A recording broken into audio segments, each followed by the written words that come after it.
பேச எடுத்துக்கிற கதை பேரு பாடும் இரண்டு. இதுல நிறைய டாபிக் இருக்கு. ஆனா எனக்கு ரொம்ப பிடிச்ச டாபிக் எறும்பின் விடாமுயற்சி. ஒரு ஊர்ல ஒரு எறும்பு ஒரு பாதையில போயிட்டு இருந்துச்சான். கசகசா விதையை எடுத்துக்கிட்டு போயிட்டு இருக்கும் போது ஒரு பூசணிக்காய் விதை வந்துச்சான். அந்த விதையை பார்த்தோம்னா அது ரொம்ப ஆசை வந்துச்சான்.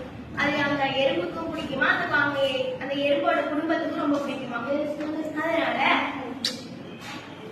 அதனால அந்த எறும்போட குடும்பத்தையும் அந்த கசகசா விதையையும் பூசணிக்காய் விதையையும் எடுத்துட்டு போகணும்னு நினைச்சிட்டான். ஆனா ரெண்டையும் எப்படி தூக்கிட்டு போறோம்னு நினைச்சுக்கிட்டு கசகசா விதையை போய் ஒரு புதருக்குள்ள ஒளிச்சு வச்சுட்டான். உடனே இந்த பூசணிக்காய் விதை எடுத்து முதுகுல வச்சு பார்த்துச்சான். ஆனா அது வச்சு வைக்க நடுங்கி போச்சான். அது 1000 நாளைக்கு மேல இது பண்ணி பார்த்துச்சான். ஆனா வைக்கவே முடியலையாம்.